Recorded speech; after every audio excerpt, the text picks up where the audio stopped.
இன்னைக்கு கொள்ளு துவையல் எப்படி பண்ணுறதுன்னு பார்க்கலாம். அதுக்கு ஒரு பேனில் எண்ணெய் சேர்த்துக்கிறேன். க்ளீன் பண்ணி வச்ச கொள்ளையும் சேர்த்துக்கிறேன். இதை நம்ம மீடியம் ஃப்ளேமில் வச்சு வறுத்து எடுத்துக்கணும்.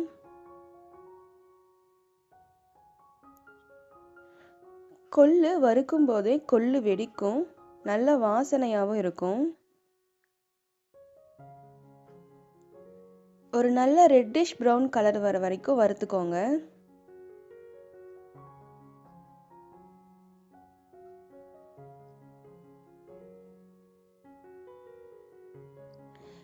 அடுத்து நான் இதில் 10 பல் பூண்டு, 3 வரமிளகாய், கொஞ்சம் கருவேப்பிலை சேர்த்து வதக்கிக்கிறேன்.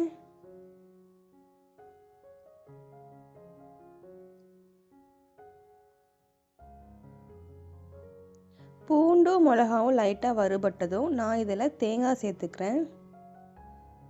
கொஞ்சம் உப்பும் சேர்த்து வறுத்து எடுத்துக்கோங்க.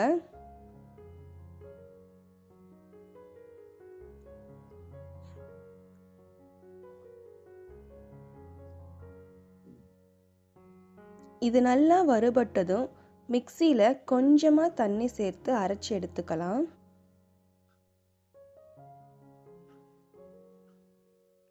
தாளிப்புக்கு நல்லெண்ணெயில் கடுகு, கருவேப்பிலை சேர்த்து தாளிச்சுக்கிறேன். இதை நம்ம துவையல்ல கலந்துக்கலாம்.